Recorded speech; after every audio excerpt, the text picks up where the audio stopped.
Halo semuanya, kembali lagi nih di Suara Cece. Apa kabar semuanya? Semoga sehat selalu. Amin ya rabbal alamin. Kali ini Cece akan bersuara tentang sinopsis drama My Worst Neighbor. Menceritakan kehidupan seorang lelaki yang pindah ke rumah barunya.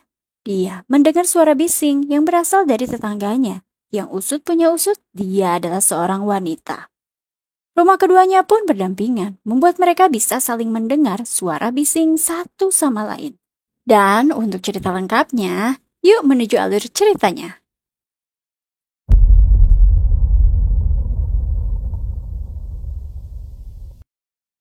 Berawal saat Seungjin mengecek rumah yang akan dia tinggali dengan kondisi yang serba minimalis. Seungjin pun pindah dibantu oleh sahabatnya, memindahkan perabotannya. Selesai mengangkut semua barangnya, mereka pun menikmati jajangmyeon. Seungjin lalu bercerita bahwa dia masih berusaha untuk mengikuti audisi Dream Again dan menuju putaran kedua. Yoon-seung menyarankan agar Seungjin menyerah saja. Dirasanya Seungjin tidak akan pernah berhasil menjadi artis solo. Ji-woo menimpali bahwa Seungjin sudah berusaha keras. Cobalah untuk Yong-seung jangan berkata seperti itu. Jae-young juga setuju dengan Ji-woo dan menyemangati Seungjin karena ini adalah kesempatan besarnya. Sebagai dokter, dia pun akan menyediakan suplemen yang dibutuhkan Seungjin sebagai bentuk dukungan. Dan mereka pun bersulang. Malam harinya, Seungjin yang tidur sendirian tidak bisa tidur. Dia gelisah mendengar suara aneh yang begitu kencang di telinganya. Seungjin lalu pergi keluar, ngibrit ketakutan.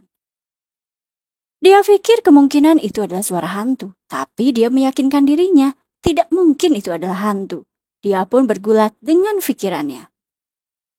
Lanjut dia masuk kembali ke kediamannya. Dia ngelantur sendiri meminta sang hantu untuk menunjukkan jati dirinya dan akan membantu sang hantu untuk membebaskannya. Di kediamannya yang terhalang oleh tembok tipis, Rani bisa mendengarkan celotehan dari Seungjin yang ngaler ngidul hanya menyimak. Tidak mendapatkan respon dari sang hantu, Seungjin pun berpamitan untuk tidur.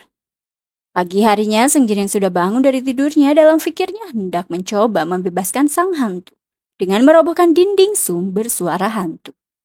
Belum dia memukul tembok, suara jeritan sudah terdengar dari bilik dinding yang membuatnya ketakutan kembali. Seungjin masih ingin tahu wujud dari sang hantu. Rani pun memberitahu bahwa dia adalah tetangganya yang tinggal di balik dinding. Lebih lanjut, Rani pun menjelaskan mereka tinggal di gedung berbeda dan alamat berbeda. Namun dinding yang terlalu tipis sehingga terdengar aktivitas satu sama lain. Seungjin berasumsi bahwa suara hantu yang ia dengar tadi malam itu adalah itikat Rani agar dia pergi dari kediamannya.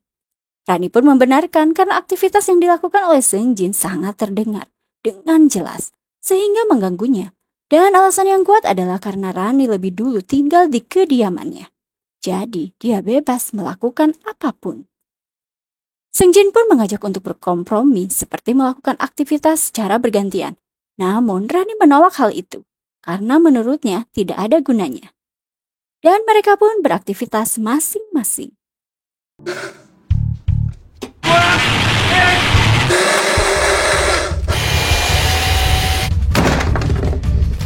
Kakak Rani mengunjunginya memberikan barang yang Rani butuhkan. Rani lalu memberitahu kakaknya bahwa serangan panik yang dideritanya semakin parah. Kakaknya melihat obat yang dimiliki oleh Rani. Dan kakaknya lalu segera pamit pergi. Mendengar Seungjin telah tiba di rumahnya, Rani lalu melakukan aksinya. Namun, Seungjin pun tidak tinggal diam. Seungjin merasa terganggu dengan suara vulgar yang dikeluarkan oleh Rani. Dia pun bergegas mencari kediaman Rani.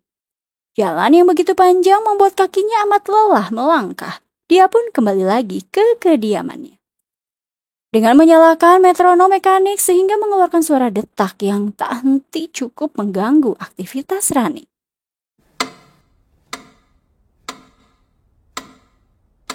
Dirasa sudah jengah, Rani lalu mengajaknya berkompromi. Setelah Rani berdiskusi dengan kakaknya dan Seungjin berdiskusi dengan Ji-woo, akhirnya mereka membagi waktu untuk giliran beraktivitas bebas secara adil. Yoon-seung mengajak Jae-young dan Ji-woo untuk pergi ke kediaman Seungjin. Terlebih dahulu, Ji-woo menghubungi Seungjin namun direjek oleh Seungjin. Berhubung giliran Rani yang bebas beraktivitas sehingga dirinya diharuskan tidak bersuara. Karena tidak mendapatkan respon, mereka pun bergegas ke rumah Seungjin. Saat tiba giliran menggunakan waktu secara bebas, tiba-tiba datang gerombolan sahabatnya yang tak diundang, membawakan minuman memabukkan. Seungjin lalu bergegas meminta maaf kepada Rani karena dia akan menggunakan waktunya sampai esok pagi. Dia pun segera menyambut temannya dengan ikhlas. Pagi pun tiba, Seungjin yang terbangun dari tidurnya merasa sakit kepala. Rani pun berkata lantang bahwa teman-teman Seungjin bangun dan berangkat pukul 6 dan 7. Pastinya mereka punya pekerjaan tetap, tidak seperti Seungjin. Seungjin lalu meminta maaf karena kegaduhan tadi malam. Seungjin pun bercerita bahwa dia akan mengikuti audisi 2 hari lagi. Jadi dia meminta kepada Rani untuk hari ini dan besok mengikuti jadwalnya. Setelah itu Rani bebas menggunakan sepanjang waktu selama 2 hari. Rani pun menyetujui hal itu. Seungjin merasa aneh kenapa Rani tidak komplain dengan mudahnya menyetujui. Dia pun teringat saat ngelantur akibat minuman memabukkan, dia curhat kepada dinding bahwa bicara dengan tembok seperti sedang pengakuan dosa di gereja. Lebih lanjut membeberkan alasan tidak bisa berhenti bernyanyi karena dia ingin membayar hutang suksesnya menjadi solois kepada sahabat-sahabatnya yang telah memilih profesi lain. Kemungkinan Rani mengetahui lanturan Seungjin. Seungjin lalu menghadiri acara pernikahan temannya. Dia bertemu dengan Hyeji, mantan kekasihnya, yang mengabarinya akan menikah dalam waktu dekat. Membuat Seungjin sontak kaget. Terdengar oleh Rani, Seungjin yang baru tiba di rumah, Rani pun meminta waktu sebentar untuk menghentikan aktivitasnya karena pekerjaannya belum selesai. Seungjin tiba-tiba bijak mempersilahkan Rani menggunakan waktunya jika masih dibutuhkan. Saat latihan vokal, Seungjin tiba-tiba curhat kepada Rani bahwa mantannya akan menikah dengan lelaki kaya, sementara dia hanya seorang pengangguran. Rani lalu memberinya semangat, bukannya Seungjin adalah seorang penyanyi. Seungjin harus bangga dengan apa yang dilakukannya. Rani pun meminta agar Seungjin melihat sesuatu dengan cermat dan cinta, apapun itu baik objek maupun emosi, sehingga Seungjin akan mengalami suatu kemajuan. Berkat semangat yang diberikan oleh Rani saat mengikuti kompetisi, juri pun mempersilahkan Seungjin untuk masuk ke putaran ketiga. Di kediamannya, Rani menerima surat berisi gugatan dari Wonchang, mantan bosnya yang membuatnya sesak. Sementara itu, Seungjin yang sudah sampai di kediamannya sangat antusias memberitahu Rani bahwa dia lolos ke babak 3. Seungjin lalu mengajak Rani makan malam di luar. Berkat support Rani, kemarin dia berhasil melalui babak kedua. Rani menolak keluar untuk makan malam karena kondisinya sedang kurang baik. Namun sebagai gantinya, Rani pun mengajak bersulang di balik dinding.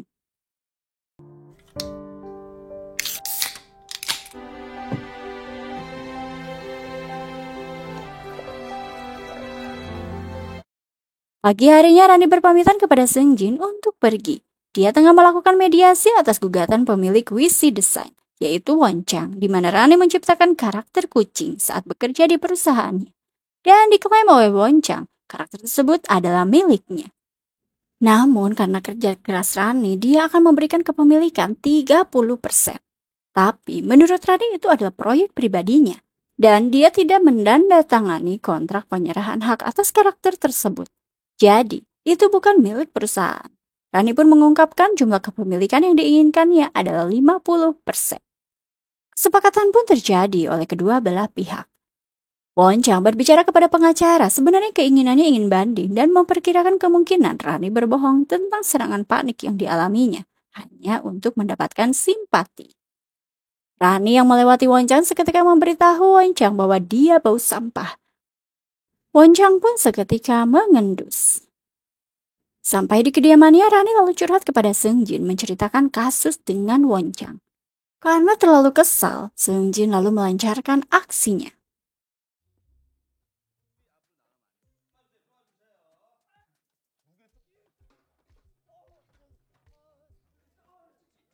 Di kediamannya, Rani dibuat terkaget-kaget karena Wonchang telah viral karena kejorokannya tidak bisa menghentikan kicipirit di area gym. Malam harinya Rani mengajak bersulang kembali dengan Seungjin. Walau terhalang tembok, mereka merasa semakin dekat. Seungjin pun mengajak Rani untuk bertemu langsung, namun Rani mengajak bertemu selepas Seungjin menyelesaikan audisinya. Seungjin beralibi kemungkinan habis audisi dia akan menjadi artis. Bisa saja nanti dia mengabaikan Rani. Seongjin lalu secara tiba-tiba mengajak Rani untuk berpacaran. Rani yang malu-malu namun mengiyakan walau terhalang dinding, mereka lalu mendekatkan kasur satu sama lain agar semakin dekat. Saat pagi tiba, Seongjin mengajak Rani berkencan secara virtual. Membayangkan kencan langsung, hubungan mereka semakin dekat.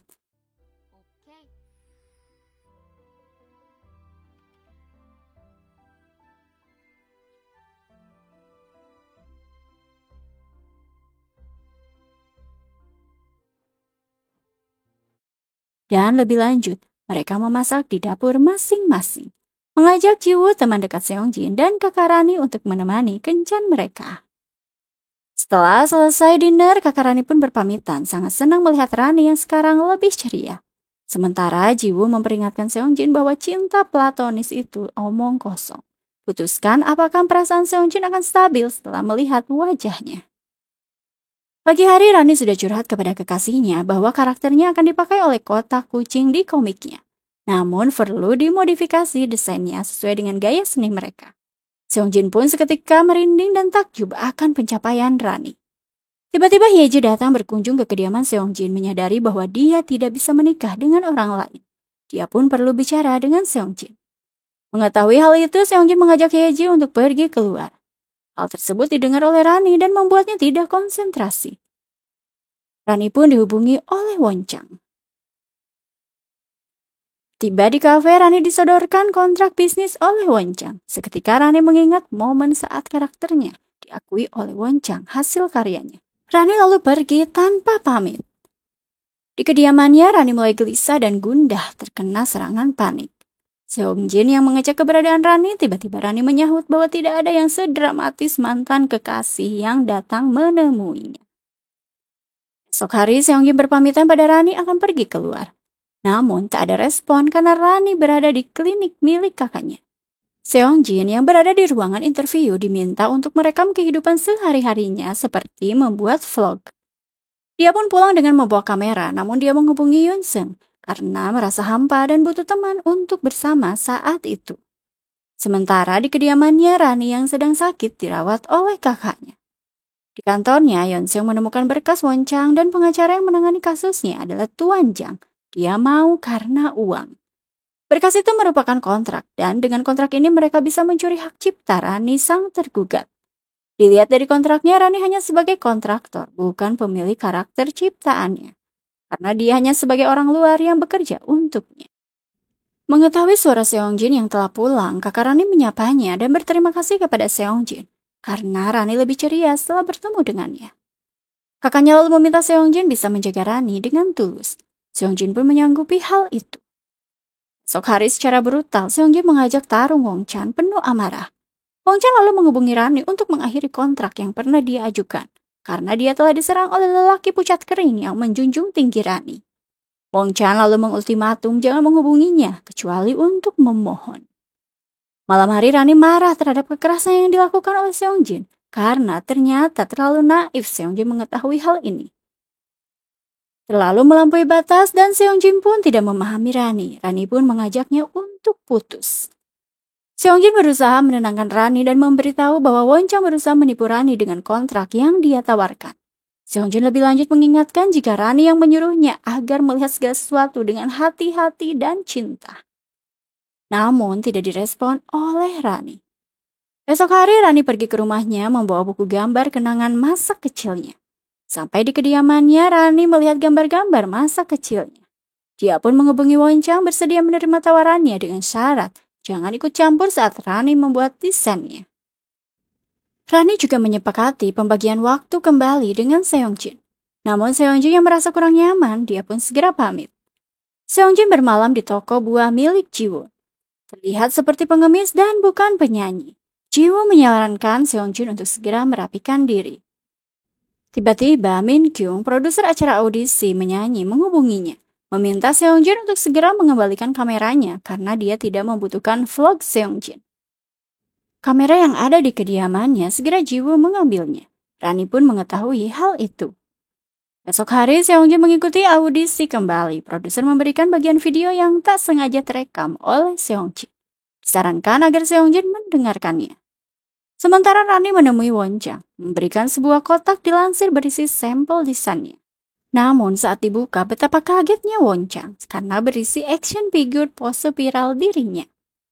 Rani pun menantang Wonchang dengan merobek surat kontrak dan memberitahu Wonchang bahwa dia akan menjalani hidup yang baik tanpa Wonchang.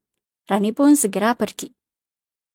Sementara Seongjin mengikuti audisi diberi komentar yang tidak begitu bagus dari para juri. Bahwa suaranya biasa saja dan nyanyiannya tidak begitu bagus. Namun dapat menggerakkan perasaan yang melihatnya. Mendengar hal itu, Seongjin berpikir mungkin mimpinya sebagai penyanyi solois tak menjadi kenyataan.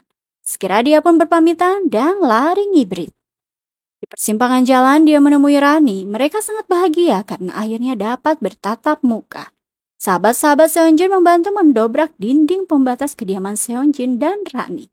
Dengan begitu mereka dapat berinteraksi secara langsung. Dan kebersamaan mereka menjadi akhir dari drama My World Snakebot. Terima kasih untuk yang sudah mantengin suara Cece sampai drama ini berakhir. Nantikan sinopsis film seru lainnya. Cece pamit, bye!